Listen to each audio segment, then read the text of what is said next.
तो जो लोग इस टाइम पे ये सोच रहे हैं मेरी तो कुछ तैयारी नहीं है, एक ही महीना बचा है तो मैं तो तैयारी अब ना ही करूं तो अच्छा है, अगली बार देखेंगे, देखिए अगली बार के चक्कर में आप पढ़िए मत। और कोई भी एक व्यक्ति जिसने फॉर्म भरा है बिल्कुल भी ये सोच के पेपर देने ना जाए कि भाई नहीं देते हैं इस बार पेपर, अगली बार देंगे या इस बार तो नहीं ही होगा, ये नहीं करना है बिल्कुल भी। अगर आप अपना एक महीना 8 से 10 घंटे लगा करके प्रॉपर पढ़ लेते हैं, जितना मैक्सिमम आप पढ़ सकते हैं उतना पढ़ लेते हैं, पेपर क्लियर हो जाएगा। पेपर क्लियर करना कोई ऐसा नहीं है कि बहुत ही टेक्निकल एग्जाम है, आपको समझ नहीं आएगा, थियोरी काफी है, नोट्स आपको अगर पढ़ के समझ आ जाते हैं तो आधी प्रॉब्लम आपकी उसी में सॉल्व है। तो 15-15 दिन में अगर हम डिवाइड कर लेते हैं, ये 30 डेज, क्योंकि हमारे पास 1 मंथ है, तो अगर आप इसको देखेंगे 15 डेज का एक विंडो आपने बना लिया और 15 डेज का दूसरा स्लॉट आपने बना लिया।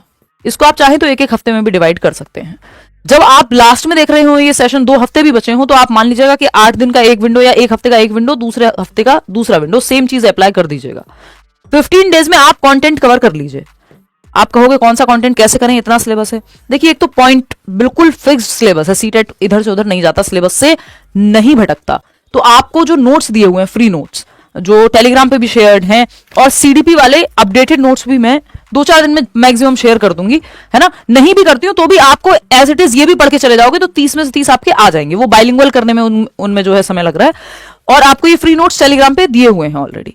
तो आपको कंटेंट कवर करना है 15 दिन में। अब इसका मतलब ये नहीं है कि फ्री नोट्स से ही करना है, आप फ्री नोट्स पढ़ के समझ आता है आपको, आपका समय बचता है तो आप फ्री नोट्स से कर लो। आपको यूट्यूब वीडियोस देख करके समझ आता है, पुरानी मेरी मैराथन देखनी है उससे कर लो। कुल मिला के आपके दिमाग में चीजें सेट होनी चाहिए, सिलेबस सेम ही है। अगर आप बात कर रहे हो कि आप बैच में हो और आपको ई बुक्स वगैरह पढ़ करके, मॉक टेस्ट, इतना सारा मटेरियल है बैच में, पीडीएफ्स पढ़ करके समझ आता है, किसी टॉपिक में वीडियो देखनी है तो वो देख लो साथ में। तो कंटेंट करने के मल्टीपल तरीके हैं कि आप पीडीएफ से पढ़ें जो आपको क्लास नोट्स में दी हुई है, या फिर आप ये फ्री नोट्स से पढ़ लें, क्योंकि 3 सब्जेक्ट तो आपके कॉमन ही है, Hindi English math, Hindi English और आपका सीडीपी। तो अगर आपकी पकड़ इन पे अच्छी है तो आपका पेपर क्वालिफाई होने के चांसेस बढ़ जाते हैं और क्वेश्चन कोई छोड़ना नहीं होता। तो कुल मिला के कंटेंट चाहे आप वीडियो से देखें यानी मैराथन सेशन देखें, चाहे फ्री नोट्स से पढ़ें, चाहे पेड नोट्स यानी ई बुक्स, की नोट्स, एनसीईआरटी के सारे कुछ आपको दिए हुए हैं बैच में। क्योंकि ये एसएसटी वाले नोट्स मैंने नहीं दिए हुए हैं फ्री में, मतलब क्योंकि मैं वो बनाती भी नहीं हूँ, बाकी सब्जेक्ट्स मैं कवर कराती भी हूँ। तो वो आप बैच में जाकर के अगर सिर्फ आपको लगता है यार नहीं मुझे तो मॉक टेस्ट देने हैं, सारे वीडियोस नहीं देखने, मुझे सिर्फ की नोट्स पढ़ने हैं, तो वो भी आप कर सकते हो कि एनसीईआरटी के की नोट्स प्रॉपर दिए हुए हैं, एसएसटी के, साइंस के, मैथ्स के और बाकी सभी सब्जेक्ट्स के भी नोट्स हैं। तो अगर मुझे सिर्फ नोट्स पढ़ने तो वो आप बैच में एनरोल कर सकते हो, बेसिक सी फीस है। मिनिमम टाइम प्रैक्टिस पे एटलीस्ट शुरू का 1 हफ्ता प्रैक्टिस, उतनी नहीं जितना कॉन्टेंट आपके दिमाग में सेट हो जाना चाहिए, है ना। जो मैराथन है हिंदी की, इंग्लिश की, सीडीपी की, अगर वो भी आपने 2 दिन में देख लोगे तीनों मैराथन, वो अच्छे से देख ली, फिर उसके बाद आपका कवर करना इजी हो जाएगा चीजें।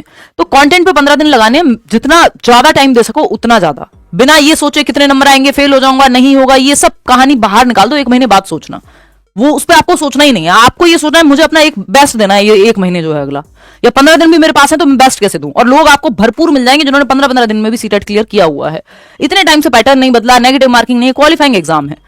हवा मत बनाओ इसका दिमाग में, मेहनत करोगे निकल जाएगा। ठीक से लोग पढ़ते ही नहीं, अप्रोच वो ग्रामर ही पढ़ते रह जाते हैं। अब आप व्याकरण पढ़ते रह जाएंगे, व्याकरण आती नहीं है 4 नंबर की भी, और वो आप पैसेज से वैसे भी सॉल्व कर देंगे। तो समझ रहे हो, आपको ध्यान कहां देना है, सीडीपी, हिंदी और इंग्लिश की पेडागोजी पे। क्लियर है बात। तो ये 90 नंबर है अपने आप में, बाकी के आप प्रीवियस ईयर भी साथ साथ लगा लोगे तो इतना स्कोर कर जाओगे कि पेपर पास हो जाए।